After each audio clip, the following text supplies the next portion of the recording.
कोणत्या महिन्यामध्ये घर बांधकाम करणं शुभ आहे, कोणत्या महिन्यामध्ये अशुभ आहे? हा कोणता महिना चालू आहे? वैशाख का ज्येष्ठ? ज्येष्ठ चालू आहे ना. या महिन्यामध्ये घर बांधणं शुभ नाहीये. म्हणजे या महिन्यामध्ये जर घर बांधणं सुरू केलं तर शास्त्र म्हणतं या घरामध्ये एखाद्याचा तरी अपघाती मृत्यू होतो. म्हणून या महिन्यात घर कधीच बांधायचं नाही. शास्त्र चैत्र महिन्यात जर बांधकाम सुरू केलं तर चैत्र महिन्यात बांधकाम सुरू केल्यानंतर घरामध्ये एक जण आजारी राहतो सतत.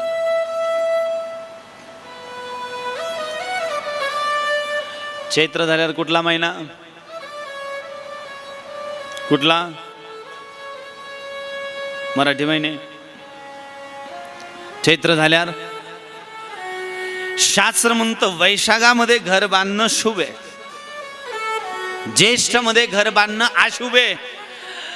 पुराणामध्ये वर्णन आलं श्रावणामध्ये घर बांधणं अतिउत्तम. श्रावणात ज्याला ज्याला बांधकाम चालू करता येईल त्याने आवर्जून करा. श्रावण अतिश्रेष्ठ. ज्या घराचं बांधकाम श्रावणामध्ये सुरू होतं, पुराणामध्ये मत्स्य पुराणामध्ये वर्णन आलं, म्हणले त्या घरात कशाचीच कमी राहत नाही. श्रावणामध्ये घर बांधकाम चालू करावं. शास्त्र आहे आपल्याकडे. आता अधिक महिना चालू आहे. अधिकामध्ये घरभरणी करायला चालत नाही, अधिकामध्ये लग्न करायला चालत नाही, अधिकामध्ये बांधकाम चालू करायला चालत नाही. तसं तर शास्त्रामध्ये वर्णन आलं कोणत्या महिन्यामध्ये घर बांधकाम करणं शुभ आहे, कोणत्या महिन्यामध्ये अशुभ आहे. हा कोणता महिना चालू आहे? वैशाख का ज्येष्ठ? ज्येष्ठ चालू आहे ना. या महिन्यामध्ये घर बांधणं शुभ नाहीये. म्हणजे या महिन्यामध्ये जर घर बांधणं सुरू केलं तर शास्त्र म्हणतं या घरामध्ये एखाद्याचा तरी अपघाती मृत्यू होतो.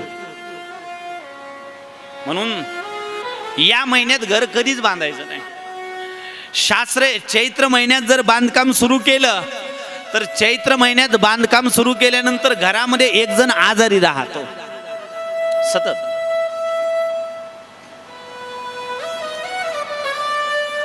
चैत्र झाल्यावर कुठला महिना? कुठला? मराठी महिने. चैत्र झाल्यावर शास्त्र म्हणतं वैशाखामध्ये घर बांधणं शुभ आहे, ज्येष्ठामध्ये घर बांधणं अशुभ आहे. पुराणामध्ये वर्णन आलं श्रावणामध्ये घर बांधणं अतिउत्तम. श्रावणात ज्याला ज्याला बांधकाम चालू करता येईल त्याने आवर्जून करा. श्रावण अतिश्रेष्ठ.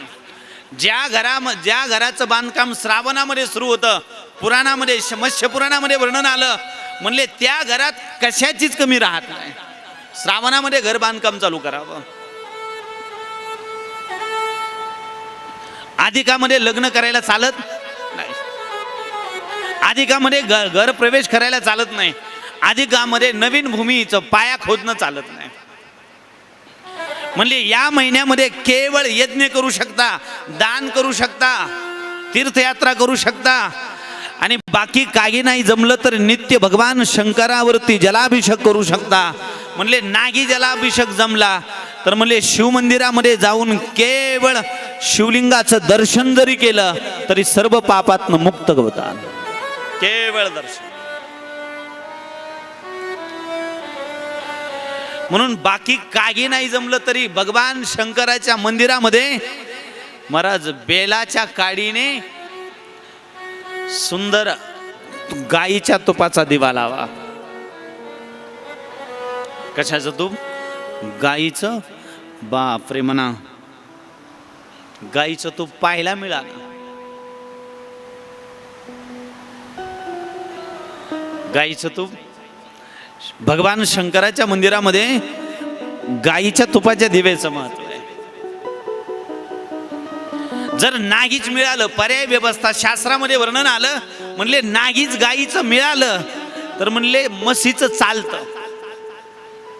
आता खुश झाले, आता म्हशीवाले खुश झाले. अगोदर म्हशीवाले कोमात गेले होते.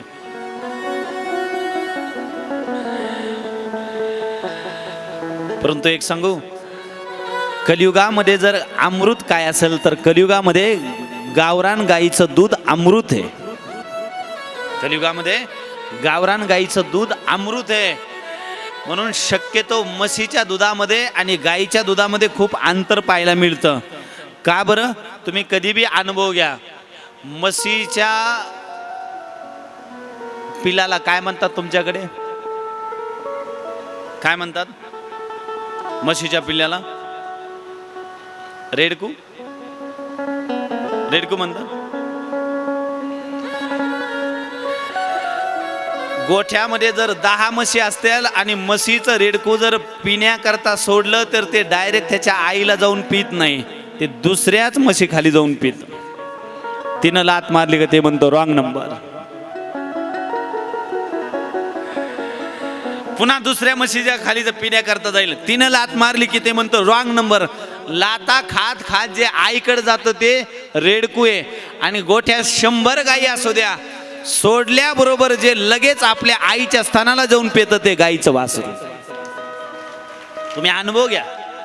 मग मला सांगा, ज्या वगराने 9 महिने, ज्या रेडकाने 9 महिने गाईच्या गर्भात राहिलं त्याला आई कळत नाही, मग म्हशीचं दूध पिणाऱ्याला आई कळन?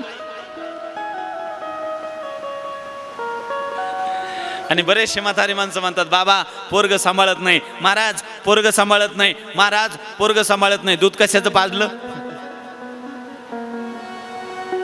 आणि बिचाऱ्या माय मावल्या पूर्वीच्या तरी नशिबान होत्या, 2-2, 3-3 पोरं होते. मोठं रुसलं की लहान इकडं, लहान रुसलं की महाराज मधल्याकडं, असं तसं जीवन कटत होतं. आता तुमच्याकडे एकच पेड आहे. आणि त्याने जर नाही सांभाळलं तर म्हणले डायरेक्ट साखरखेड्याचा मठ.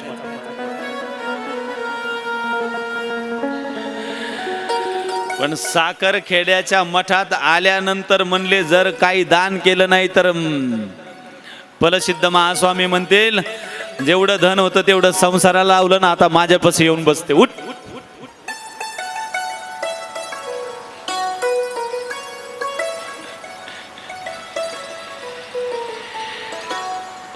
स्त्रीचा अधिक जीव मुलामध्ये आणि पुरुषाचा अधिक जीव महाराज कन्यामध्ये.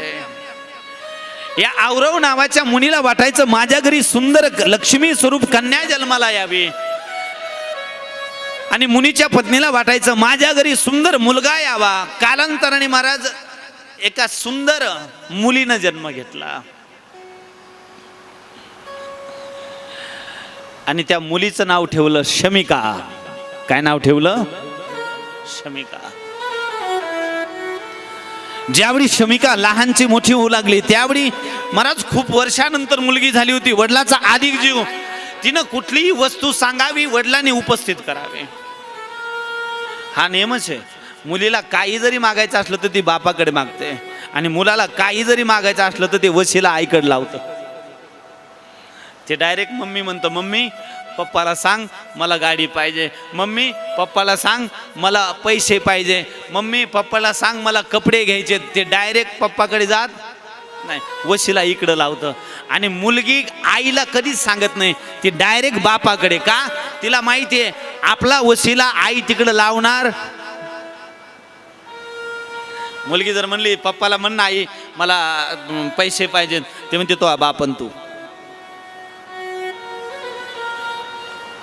आणि पोरग म्हणलं की हळूच कानाजवळ जाते. का हो? बाळ्या म्हणत होता कपडे घ्यायचे. लय पोळाचा पुळका. या औरव नावाच्या मुनीच्या घरी सुंदर कन्या जन्माला आली. महाराज एवढा आनंद तिनं वस्तू मागावी आणि मुनीने हजर करावे.